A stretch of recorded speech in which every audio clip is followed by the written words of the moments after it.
The first indication of impending disaster came at about 6 p.m. with an ominous silence. आने वाले disaster का पहला संकेत शाम को 6 बजे मिला, एक अशुभ शांति के साथ. The wind dropped and the sky immediately grew dark. हवाएं रुक गई और आकाश तुरंत काला पड़ गया. Then came a growing roar. तब एक बहुत बड़ी गर्जन हुई. And an enormous cloud towards aft of the ship. और जहाज के पिछले हिस्से पर, एफ्ट का मतलब पिछला सिरा, जहाज के पिछले सिरे पर एक बहुत बड़े बड़े बादल मंडराने लगे. With horror I realised that it was not a cloud but a wave like no other I had ever seen. तब मैंने एक डर के साथ महसूस किया कि एक बादल नहीं था बल्कि एक बहुत बड़ी लहर थी जो मैंने जीवन में पहली बार देखी थी, या इससे पहले मैंने जीवन में कभी भी इस प्रकार की लहर नहीं देखी थी. It appeared perfectly vertical and almost twice the height of the other waves. ये लगभग वर्टिकल लगती थी और जो अन्य लहरें थी उनके मुकाबले दुगुनी थी. With a frightful breaking crust, जैसे कि एक पर्वत का हिस्सा टूटता है उस प्रकार से एक टूटने की आवाज़ हुई. The roar increased to a thunder as the stern moved up the face of the wave. और एक बहुत बड़ी आवाज़ जो है वो एक थंडर के अंदर, गर्जना के अंदर बदल गई. और जो स्टेरन है, जहाज का पिछला जो हिस्सा है, वो एकदम से लहर के सामने आ गया था. And for a moment I thought we might ride over it. एक पल के लिए मैंने सोचा कि हम इसके ऊपर से बह जाएंगे. But then a tremendous explosion shook the deck. परंतु एक बहुत बड़े विशाल एक्सप्लोजन ने, बहुत बड़े विस्फोट ने हमारे जहाज़ को हिलाकर रख दिया. A torrent of green and white water broke over the ship. और जहाज़ के ऊपर से एक हरे और सफ़ेद पानी की जो वेव थी वो इसके ऊपर से निकल गई, जहाज़ के ऊपर से निकल गई. My head smashed into the wheel and I was aware of flying overboard and sinking below the waves. और मेरा सिर जो है वो व्हील के अंदर फंस गया था, या उसके अंदर उसके साथ जा टकराया. और मैं अपनी फ्लाइंग ओवरबोर्ड पे, जहाज़ के ऊपर जो है वो एकदम से फ्लाइंग कर रहा था और जो वेव्स हैं उनके नीचे मैं धंस गया था. I accepted my approaching death. मैंने आने वाली जो मौत थी उसको स्वीकार कर लिया. And as I was losing consciousness. और जैसे कि मैं अपना होश खो रहा था, आई फेल्ट क्वाइट पीसफुल. तब मुझे कुछ शांति महसूस हुई. यानी यहाँ पर राइटर कहता है कि जब हमारा जो फर्स्ट इंडिकेशन आया उसके बाद बहुत सारी ऐसी डिफ़िकल्ट सिचुएशंस मेरे सामने आई और मैंने उनको अपनी आंखों से देखा.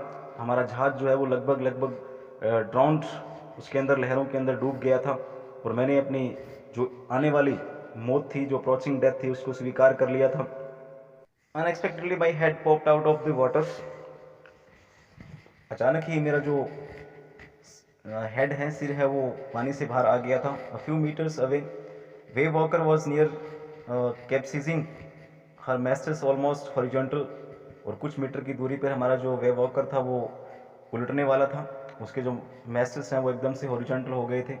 Then a wave hurled her upright. तभी उसी समय ही किसी अन्य लहर ने उसको एकदम से टकरा करके सीधा कर दिया. My lifeline jerked taut. और जो मेरी सुरक्षा के लिए जो लाइफ लाइन, जितने भी रॉप्स लगी हुई थी, वो एकदम से झटके के साथ एकदम से कस गई थी या टॉट हो गई थी. आई ग्रैब द गॉड्स rails and sailed through the air into Wavewalker's main boom.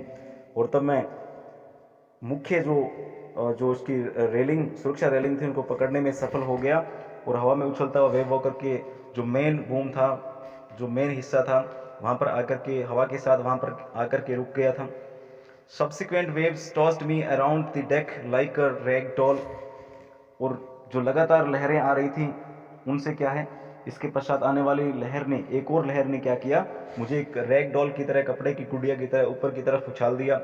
My left ribs cracked, my mouth filled with blood and broken teeth. और तब क्या हुआ, लेफ्ट रिब्स जो थी मेरी क्रैक हो गई और मेरे माउथ के अंदर ब्लड भर गया था और सारे के सारे दांत जो हैं वो टूट गए थे. Somehow I found the wheel lined up the stern for the next wave and hung on. किसी भी तरह से मैं स्टेयरिंग ड्रिल तक पहुंच गया और आने वाली लहर का सामना करने के लिए जहाज़ के पिछले हिस्से को मैं वहाँ पे रुक गया, उसको पकड़ करके खड़ा हो गया. Water water everywhere. हर जगह पर, हर तरफ पानी नज़र आता था. I could feel that the ship had water below. अब मैं महसूस कर सकता था कि जहाज़ के नीचे पानी भर गया था, भीतरी भाग में पानी भर गया था। But I dare not abandon the wheel to investigate. परंतु मैंने उस व्हील को छोड़कर इन्वेस्टिगेट करने का हिम्मत नहीं किया, डेयर नहीं किया। Suddenly the front hatch was thrown open and Mary appeared. We are sinking. अचानक ही मैरी जो है वो फ्रंट जो रास्ता था, दरवाज़ा था, उसको तोड़ करके बाहर निकली। वो कहती है कि वो चिल्लाई एकदम से, कहती है कि हम डूब रहे हैं। The decks are smashed, we are full of water. यानी सारे डेक्स हैं वो स्मैश हो चुके हैं और पूरा का पूरा पानी भर चुका है। Take the wheel, I shouted as I stumble for the hatch. मैं एकदम से चिल्लाकर उसको मैंने कहा कि तुम व्हील को संभालो, स्टीयरिंग को संभालो, और मैं किसी भी तरह से वहाँ पर बाहर निकला। Larry and hub were pumping like मैडन। Larry और हब जो हैं दोनों पंपिंग कर रहे थे, पानी बाहर निकाल रहे थे पागलों की तरह। Broken timbers at crazy angles, the whole starboard sides bulged inwards. यानी अंदर जो सारा का सारा जो टिम्बर्स हैं एकदम से सभी कोनों से टूटे हुए थे, लटक रहे थे, और सारा का सारा स्टारबोर्ड जो एकदम से अंदर से ब्लस्ड हो गया था। कह सकते हैं कि वो टूट चुका था, खराब हो चुका था। Clothes, crockery, charts, tins and toys sloshed about in deep water.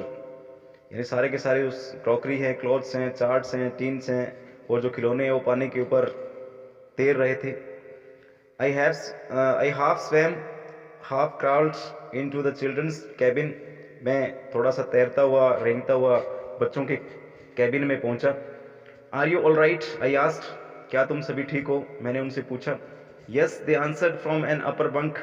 उन्होंने अपर बंक से, यानी ऊपर वाले बंक से उन्होंने कहा, हाँ हम सभी ठीक हैं। But my head hurts a bit. Shed shoe. यानी मेरी लड़की जो शू थी, परंतु मेरी लड़की शू ने कहा कि मेरे सिर पे थोड़ा सा चोट लगी है। Pointing out a big bump above her eyes. अपनी आंखों के ऊपर एक बहुत बड़े चोट के निशान को दिखाती हुई बोली, I had no time to worry about bumped heads. यानी बम्पेड हेड के लिए मुझे चिंता करने का मेरे पास इतना समय नहीं था कि मैं उसको देख पाता। After finding a hammer, screws and canvas, I struggle back on deck. यानी एक हैमर और स्क्रूज कैनवस निकालने के बाद मैं दोबारा फिर से डेक के ऊपर गया और संघर्ष करने लगा।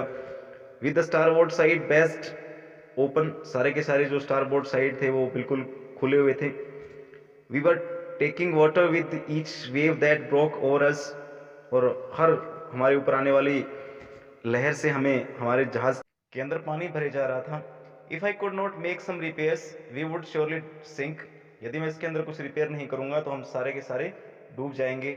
Somehow I managed to scratch canvas and secure waterproof hatch covers across the gaping holes. किसी भी प्रकार से मैं जो खुले सुराख थे उनको बंद करने के लिए वाटरप्रूफ कैनवस लेकर के आया। कैनवस लाने में, उनको लगाने में, होल्स को बंद करने में सफल हो गया था। Some water continued stream below, but most of it was now being deflected over the side. अब कुछ पानी अंदर आ रहा था, लेकिन ये बाहर वाले हिस्से से बाहर निकले, वहाँ से डिफ्लेक्ट हो रहा था, बाहर की तरफ जा रहा था। More problems arose when our hand pumps started to block up with the debris floating around the cabins. जब सबसे बड़ी समस्या तब उत्पन्न हुई जब जो डेब्रिस के कारण, कूड़े के या मलबे के कारण जो कैबिन के आसपास था, हमारे जो हैंड पंप्स हैं वो ब्लॉक होने लग गए थे, रुकने लग गए थे। And the electric pump short circuited, और जो इलेक्ट्रिक पंप थे वो शॉर्ट सर्किटेड हो गए थे।